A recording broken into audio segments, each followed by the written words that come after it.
My name is Mukoma, and I am the head of the private sector energy efficiency program.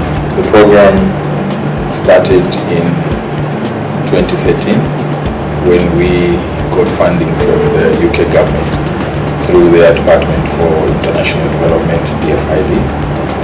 And the main purpose of the program is to provide support to the private sector through identification of energy efficiency opportunities, and also look at ways and means of funding those opportunities so that at the end of the day there will be implemented savings that we can report on. The whole idea of energy efficiency is to make sure that businesses look at the way they operate, be able to identify areas that they can reduce energy consumption or where they've been wasting energy, so that at the end of the day these businesses become more competitive, they reduce their cost, and also, in a more broader sense, they also impact on the environment. So because our energy, most of it is being produced from coal, energy efficiency is one of the ways that you can be able to reduce greenhouse gases coming from these coal-fired power plants. So I've been at the NBI for close to 4 years now, and the first thing that I was employed to do was to set up an energy efficiency leadership network, which is a collective of about 50 or so companies who are already members of the NBI. And these businesses signed up a pledge that they'll work collectively in taking forward energy efficiency. So that was done in October 2011 at COP17. And I think based on the work that we've been doing, we were approached by DFID to see if we could be able to implement the energy efficiency program that we funded. In South Africa, I think businesses have been used to cheaper electricity, and as a result, to try and change the culture, it is a challenge. So what we're now seeing is we have a constraint on supply of electricity, but we're also seeing that the price of electricity is going up. So, and also if you look at the mining sector, the price of their products, the commodities they produce, the prices have been going down. So you would see that there are all these pressures that are going to force them to actually embark on initiatives that are going to help them, be more efficient and be more competitive. And so, because it takes long to change one's culture, energy efficiency hasn't been embedded yet as a way of working for businesses. In South Africa, probably we are more advanced compared to other African countries. We do have a national efficiency strategy in place. So other African countries, to my knowledge, do not have such strategies, and therefore there's a lot that needs to be done. I don't think a country needs to be highly industrialized to look at energy efficiency. The issue is that we don't have sufficient energy on the continent. So whatever you produce, make sure that you put it to good use. I think that is the message.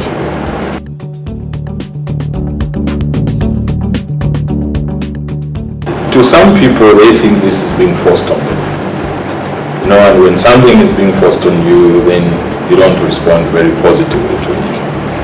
But those businesses that have embraced it, then they're doing everything possible to make sure that it is embedded in their management system, that there are people trained to manage how energy is used, that they issue reports, that they come up with measures to constantly reduce consumption.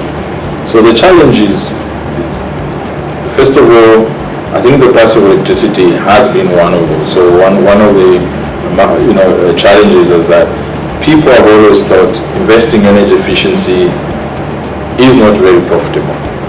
That's one of the challenges because there is no pressure, there is electricity available, so they have to continue the way they've been operating. But times are changing. People have to be trained in order to understand what is energy efficiency and how to implement it in your business. So one of the challenges is capacity. People don't have the capacity in their businesses to be able to understand what energy efficiency is. They don't have the capacity to set up energy management systems in their businesses. And also they don't have sometimes the finances to implement some of the opportunities. But I think one of the, probably I would say, the level of awareness of energy efficiency benefits is very low amongst our business people. I think, if you don't have the knowledge, if you don't know what this is, it just starts from there. So what we've been doing in the program that, we're working on, the private sector energy efficiency, is to try and raise the level of awareness through workshops and publications that we have produced. Once people come to understand that energy efficiency is the first thing that you have to do if you're looking at your energy consumption. How do you reduce your cost without necessarily cutting production, without necessarily impacting on your business? Investing in new and advanced technology is good, but the payback periods normally are quite long, and therefore people are reluctant to invest in energy efficiency, and also financing institutions are not coming through to finance these projects because they are intangibles. There are no assets that they can look at to say this is where we're spending money. So as a result, you have the lack of capacity of understanding these projects from the financing industries, but also the people themselves do not understand. They don't have the capacity in-house to be able to identify opportunities and be able to implement them.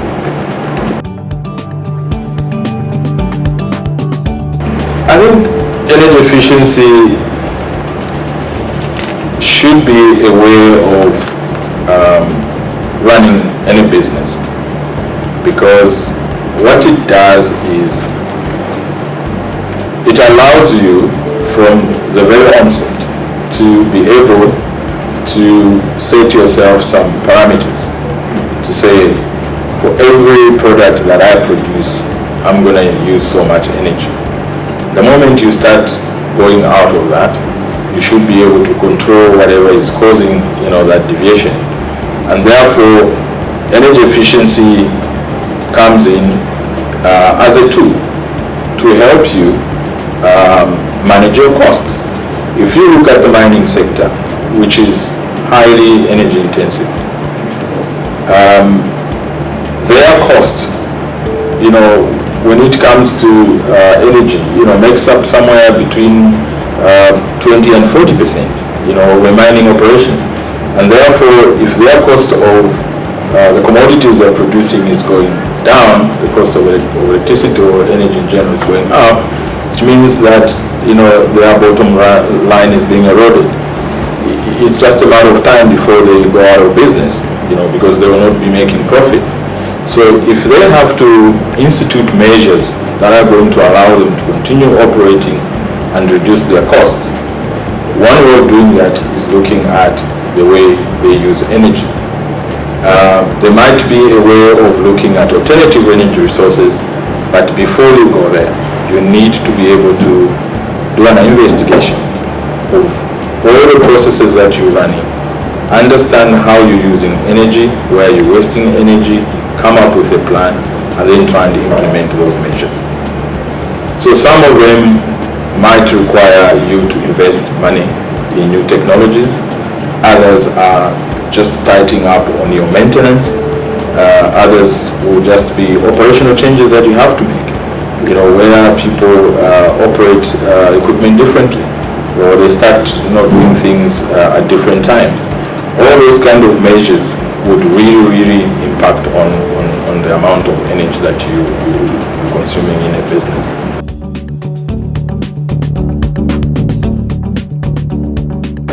The PSC, as I said in the beginning, was set up in 2013, and it has got three service offerings. So the first one is awareness raising. So we're running workshops, and we're also producing a lot of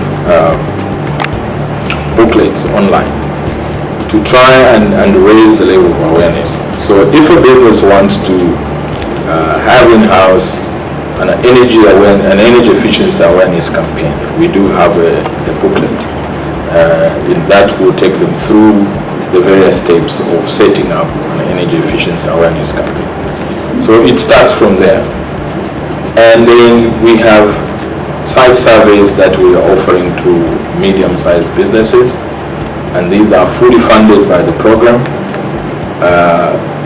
The site surveys are conducted by third-party consultants who are basically doing it on our behalf. These are consultants that we have vetted, and this is a national program, so we've got consultants based all over the country.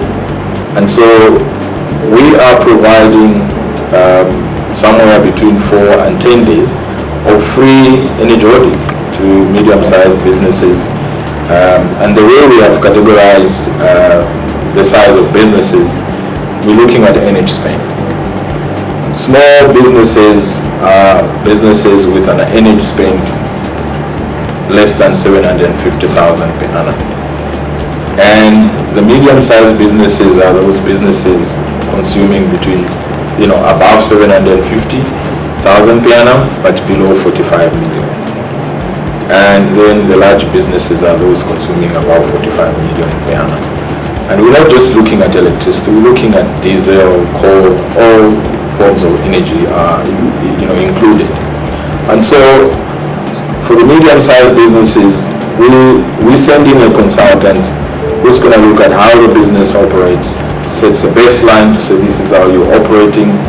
They do an investigation of how this, the company operates and ways of reducing the energy consumption, and they produce a report. And in that report, they would say this is where you are.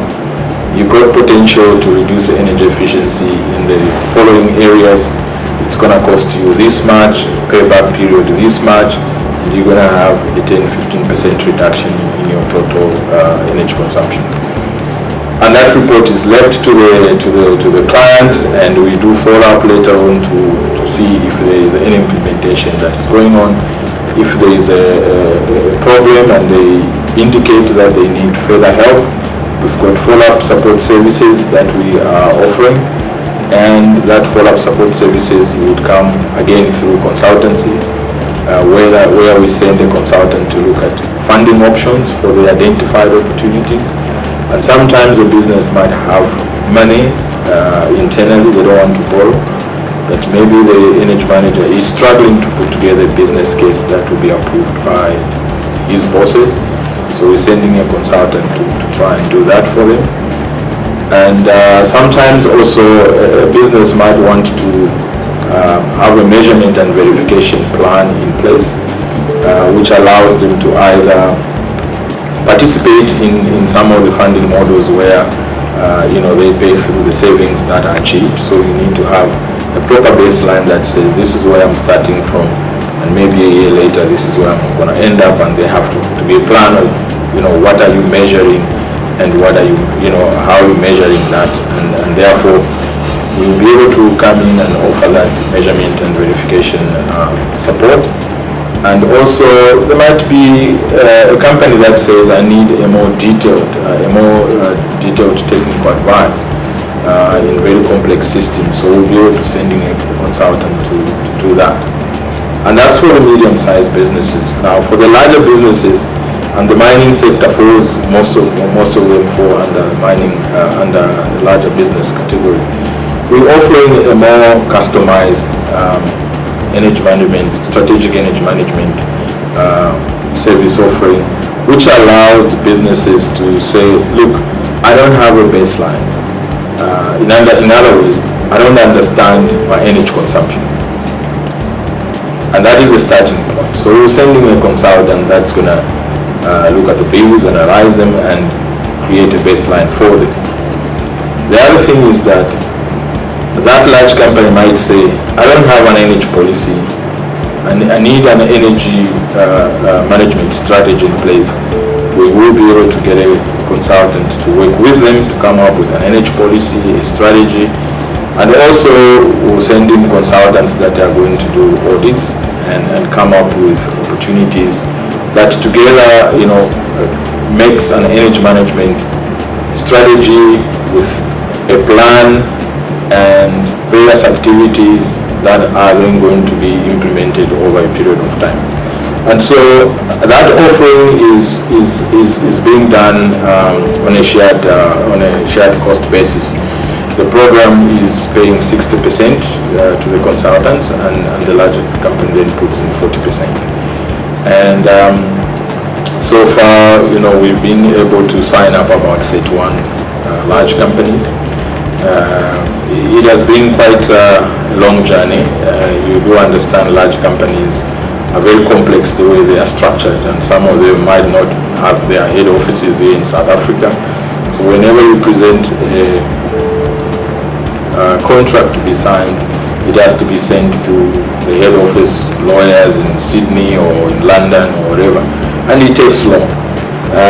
But I must say that those that have benefited from this program have realized that even though the money we put into their business is very small compared to just the size of the businesses and the turnovers and the money that they spend in running those businesses, it does give them an opportunity to do things differently. Larger businesses mostly buy equipment from original equipment manufacturers. It gives them an opportunity to be able to specify or size the equipment differently. They have to be right sized so that there will be no wastage of energy. It also allows them to look at replacing some of their old technologies. It also allows them to put in place some sort of maintenance program. It allows them to build capacity internally, come up with an energy management team, an energy manager that is responsible.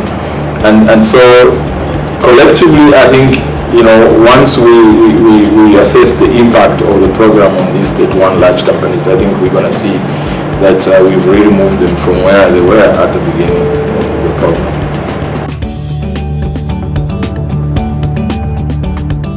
The impact is that a business is going to reduce the input cost. So energy being an input, your cost will be reduced. And if you had an investment, you would see an increase in return, on your investment, because you are operating efficiently. That's at a company level. On a more, global level, at a company, at a country level, right now, ESCOM is not producing enough electricity to meet the demand, and anybody or any business that makes an effort to reduce their demand is really contributing, to all the initiatives that are coming up. It is about being able to meet your requirements, but in a way that also allows the system to operate. Because if you've been consuming a particular amount of energy for some time, you might actually find that you don't need all that, or you can change the way you operate, simply because there is a constraint on the supply system. So any effort that anybody makes, be it at an individual level, at household level, be it at a company level, does contribute to making that electricity available to others. So it's about demand management. We're participating in that system where we're reducing our demand, but we're not shutting down our operations. We continue, but we are becoming more competitive. Somehow we are impacting on the supply because we are giving back whatever redundant load that we might be having. Having said that, as a country also, the benefit is that we are reducing our greenhouse gases. So the carbon tax is coming up, and it will be looking at who pays the tax. There's a threshold that has been identified, and so people will have to look at measures of reducing their impact on the environment, and they have to come up with different ways and means of doing that, and energy efficiency is one of them. Because we produce electricity from coal. If you reduce your demand of that electricity, you're impacting on your carbon footprint. And so as a country as well, if we all did something, we all became efficient and in a way meet our demand from the current supply, then obviously we are going to impact on our environment in a more positive way. People are looking at alternative sources of energy, renewables. That also is a way of reducing our greenhouse gases. But unless you know exactly what you need, you have sized your PVs or your wind, energy system correctly, you again be producing energy and wasting it. So become more efficient, see how much of your demand you can actually self-generate or get from other sources. All of these energy mix in a way helps the country reduce the greenhouse gases, and that's the benefit to the country. South Africa is has got one of the most energy intensive industries in the world. And so if we can be more efficient, we will be reducing our intensity. In other words, the amount of wealth that the country produces per kilowatt hour that we use is very low. So we should be able to improve that and reduce the intensity. So there is a lot of benefit in really looking at how we can be efficient. You see, right now the program that we're running is coming to an end, or rather the funding is going to stop flowing from our current donor, and so we are asking businesses to take advantage of this opportunity so that we can help them identify opportunities that they are sitting with in their businesses. They don't know about them. They will be very surprised when we send a consultant there and say, here are the 5 opportunities, and if you implemented them, you would save 20-30%. So they will be very surprised. We've got a lot of examples of businesses that have never done that before, and once we send them our consultants, they get very, very surprised, and they don't waste time. They immediately want to implement those opportunities. For larger businesses, there is the draft regulation, regarding registration, reporting on energy management and submission of energy management plans from the Department of Energy. And this document basically says that if a business on an annual basis consumes an excess of 180 terajoules, they will have to report. They have to register and report to the Department of Energy. The second thing is that if a business consumes in excess of 400 terajoules per annum, they will not only have to report, but they also have to come up with energy management plans. So they'll have to submit their consumption data, but also they have to submit their plans on how they intend to reduce this consumption. What the program is doing is helping businesses come up with this plan. So my recommendation to the larger businesses that have not taken this advantage is that whilst it has been voluntary all along, the PAC has been a voluntary program where it's only those that want to participate come through.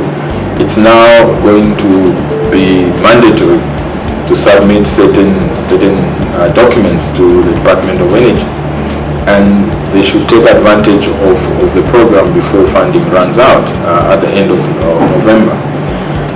But apart from that, we must have it embedded in the way business operate as a culture. There have to be a shift.